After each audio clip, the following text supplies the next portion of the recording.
Even Thierry Henry argued with the referees post-match, "I guess the VAR rules only work against Manchester United." Manchester United lost in the match against Brighton, with a penalty goal conceded at the last second.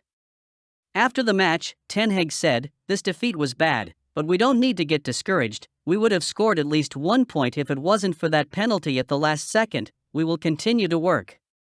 Speaking to BT Sport after the match, Thierry Henry also commented on both Manchester United and the referees. Thierry Henry said, "Manchester United have not been playing well outside of Old Trafford lately. Rashford is also in bad shape, so these results should not be surprising. The referee's penalty decision tonight was correct, but the VAR referees, it only comes into play when decisions are made against Manchester United." A lot of Manchester United fans thought the same thing last night. "The penalty decision is correct, but we are not sure if the penalty would have been awarded if the same situation were in favor of Manchester United." Erik ten Hag slams referee decisions after Manchester United suffer last-gasp loss at Brighton. Erik ten Hag joined Luke Shaw in bemoaning a key refereeing decision in the build-up to the last-gasp penalty that earned Brighton all 3 points against Manchester United. A distraught Shaw owned up to his mistake immediately after the final whistle, but bemoaned referee Andre Mariner's decision to award an initial free kick in the build-up to the fateful corner in question after he had tussled with Brighton attacker Julio Enciso just outside the box. Such complaints were later backed up by manager Ten Hag, who also lamented what he saw as a number of dangerous challenges going unpunished during an eventful Premier League showdown on the South Coast. "The annoying thing is that the free kick before is never a free kick, and I have seen really bad tackles today, sometimes without whistles as well," the Dutchman said. Fred let down Ten Hag versus Brighton. Manchester United suffered a dramatic last-minute defeat at the Amex Stadium last night in their Premier League clash with Brighton and Hove Albion, and Erik ten Hag will surely be feeling frustrated with the opportunity missed to pick up important points. The Red Devils retain their position in fourth and remain 4 points clear of their bitter rivals Liverpool. However, there is no doubt that dropping points on the South Coast will put pressure on the team as they head into their final 5 fixtures. Despite staying in the game for over 90 minutes, Manchester United had just 40% of the ball, fewer shots on goal, fewer big chances created, fewer accurate passes and fewer duels won, which was ultimately a testament to the poor mistakes made that cost the visitors the game. The Brazilian midfielder earned his opportunity to return to the starting 11 for the first time in a while after becoming a bit-part player in more recent league games, but failed to prove to Ten Hag that he has what it takes to be a regular feature. Over his 76-minute performance, the £120,000 per week passenger had fewer touches than David De Gea and completed just 17 accurate passes. Furthermore, the former Shakhtar Donetsk man lost 5 duels and failed to complete 100% of his dribbles, as well as losing possession of the ball 10 times and committing 2 fouls. Such a disappointing display meant that he would go on to be replaced by Marcel Sabitzer. Erik ten Hag makes admission over Manchester United midfield against Moises Caicedo. Erik ten Hag conceded Manchester United got overrun in midfield in the second half against Brighton. Moises Caicedo excelled against United once again, 2 years on from the club's decision to withdraw from discussions to sign the Ecuador international.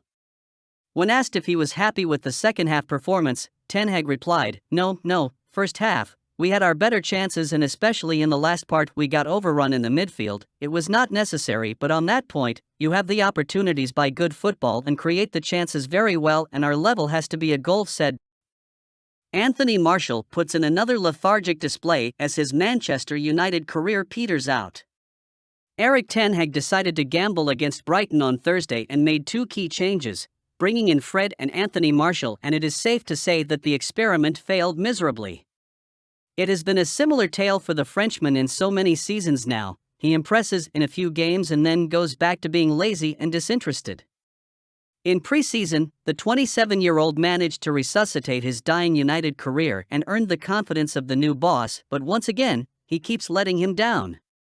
Martial had 35 touches of the ball and lost possession 9 times. He managed only 16 successful passes during his 84 minutes on the pitch. With only Wout Weghorst on the bench, the United boss must have been praying for a bit of spark from the French international, but alas, it never came. Out of 7 duels, he won only 2 and was often indecisive when pressed with the opportunity to win a loose ball. It is Ten Hag and United's fault that they have been left with the former Monaco man and Weghorst as striking options, and it is costing them big time. He hardly pressed, looked extremely lethargic, and United must cut their ties with him this summer and bring in an elite striker in his stead. 21-year-old Manchester United talent must be wondering if he is wasting his time. A penny for Facundo Pellistri's thoughts right now. For all the fuss about United not signing Moises Caicedo in 2021, there is a chance he would be in Pellistri's position if he were at Old Trafford, a perennial substitute. Caicedo has had the opportunity to play regularly and is thriving. Pellistri, another promising South American talent, has still not started a Premier League game since signing in 2020. Last night might have been a game where United could have utilized him. Or away at Tottenham last week. Pellistri is direct, runs with the ball, and asks questions of the opposition. He must be wondering now if he is wasting his time at Old Trafford, whether the chances will ever come his way. It doesn't feel like his positive progress has been rewarded. If he were at last night's opponents Brighton, Pellistri would probably be thriving. A loan deal, or even throwing him into a swap offer for Moises Caicedo, could be attractive for United. That's the thing with Caicedo, because he has had the opportunity to play regular Premier League football and develop, he is more advanced as a player, and benefiting for it. Pellistri at present is a highly paid spectator, and needs to play football to learn and improve.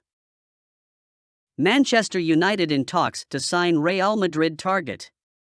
As reported by Sportbild, Frimpong is relatively far along with Manchester United. He is also more likely to be drawn to England than to Spain. Frimpong has been one of the standout youngsters in the Bundesliga for some time now, since joining Bayer Leverkusen from Celtic, and his form has unsurprisingly drawn the interest of plenty of clubs. Frimpong is a big talent without doubt, and with the amount and caliber of teams interested in signing the Dutchman, it is safe to say that Bayer Leverkusen are expected to be looking for a big transfer fee to sign him. So let's see how things play out over the coming weeks and months. At this point of time, Manchester United look like the heavy favorites to sign Frimpong though. Now, it remains to be seen if they can get a deal over the line. On the other hand, Real Madrid should have alternative targets in mind when it comes to the right-back position.